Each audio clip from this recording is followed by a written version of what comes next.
नमस्कार, मेरा नाम है डॉक्टर पुरुधवन और आज इस वीडियो में हम बात करने वाले हैं किडनी फेलियर के स्टेजेस के बारे में। अक्सर किडनी फेलियर का पेशेंट जब भी आता है पूछता है डॉक्टर साहब मेरी किडनी कितने परसेंट खराब है, कौन सी स्टेज पे चल रहा हूँ। तो ये सारे के सारे क्वेश्चंस का आंसर मैं आपको आज इस वीडियो में देने वाला हूँ।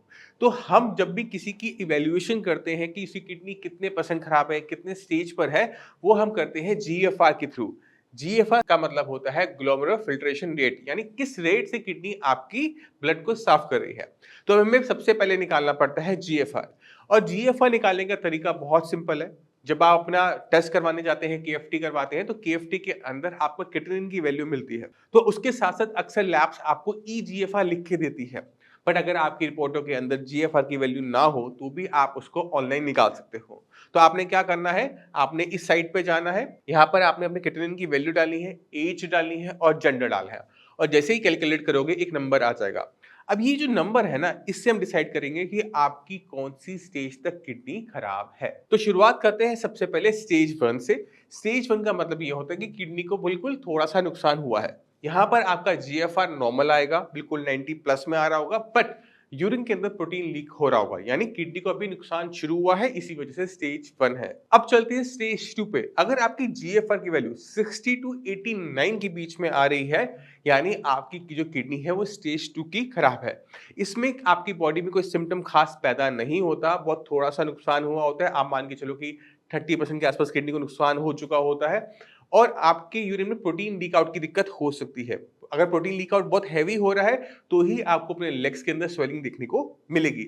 इसके अलावा कोई खास परेशानी इस स्टेज में देखने को नहीं मिलती। अब चलते हैं स्टेज 3 के ऊपर। अगर आपकी जीएफआर की वैल्यू 30 और 60 के बीच में आ रही है तो वो स्टेज 3 होती है।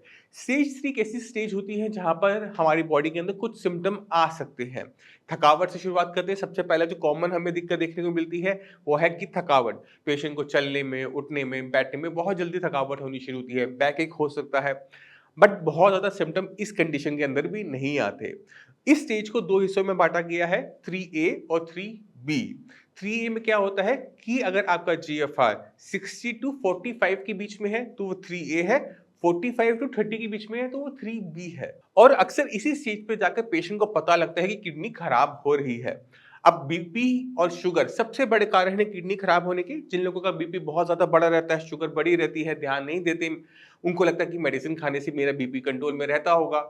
ऐसे लोगों की किडनी हम इस स्टेज पर पाते हैं कि यहाँ पर हम जाकर पता लगता है कि किडनी खराब हो रही है। अब चलते हैं स्टेज 4 के ऊपर। अगर आपका जीएफआर 29 टू 15 के आसपास होता है तो इसे हम स्टेज 4 ऑफ किडनी फेलियर कहते हैं। यहाँ तक पहुँचते-पहुँचते क्रिएटिनिन लेवल 4-5 तक ऑलरेडी टच कर चुका होता है। अगर आपकी एज ज़्यादा है तो यही स्टेज 5 हो जाएगा। अगर आपकी एज कम है, यही स्टेज 4 हो जाएगा। यहाँ पर मैक्सिमम सिम्पटम हमें देखने को मिलते हैं। आपकी बॉडी में खून की कमी होना एक कॉमन दिक्कत है। बीपी का शूट अप करना दवाई के खाने के बाद भी इसी हमें स्टेज पे देखने को मिलता है। और जैसे ही स्टेज 1 के सिम्पटम्स थे, स्टेज 1 के सिम्पटम भी हमें यहाँ देखने को मिलेंगे कि यूरिन के अंदर प्रोटीन लीक आउट हो रहा है।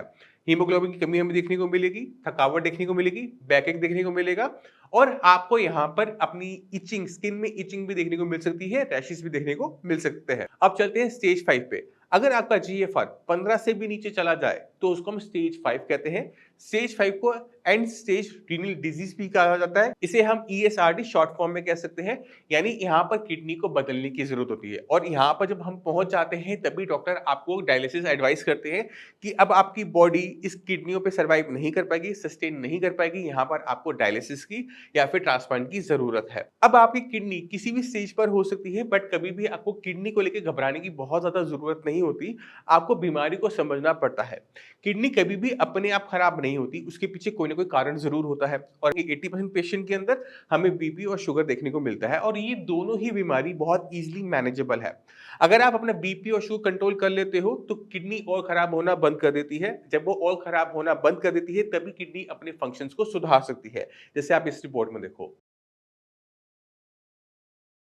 तो आपने खुद देखा, रिपोर्टों में चेंजेस आ सकते हैं, जीएफआर बढ़ाया जा सकता है, क्रिएटिनिन घटाया जा सकता है, बट उसके लिए आपको बीमारी को बहुत अच्छे तरीके से टैकल करना पड़ता है। ना सिर्फ आपको अपनी बीमारी को अंडरस्टैंड करना है, आपने अपनी डाइट का भी बहुत अच्छे तरीके से ध्यान रखना होता है। अगर आप कोई भी चीज़ ज़रूरत से ज़्यादा खाओगे तो दिक्कत है, ज़रूरत से कम खाओगे तो दिक्कत है। अगर आपने प्रोटीन इंटेक बंद कर दिया, बॉडी में दिक्कत आएगी। प्रोटीन इंटेक ज़्यादा कर लिया, क्रिएटिनिन बढ़ जाएगा। इसी तरह से अगर आप ऑयली सामान ज़्यादा खा रहे हो, डीप फ्राइड ज़्यादा खा रहे हो, तो यूरिया के लेवल बहुत तेज़ी से बढ़ने शुरू हो जाते हैं। तो बहुत सारी चीज़ों पे काम करना पड़ता है इस किडनी को सँभाले रखने के लिए। अगर आपके माइंड में कोई भी डाउट है, कुछ भी पूछना चाहते हो, तो डॉक्टर्स की टीम पूरी अवेलेबल होती है। आप मुझसे भी आके मिल सकते हो और किसी भी स्टेज पर आप क्यों ना हो, आपकी बीमारी को बहुत अच्छे तरीके से हैंडल किया जा सकता है, जैसे मैंने आपको दिखाया। इसी के साथ आपसे विषय में चलने की आज्ञा चाहूँगा। मिलते हैं अगली वीडियो में, तब तक के लिए नमस्कार।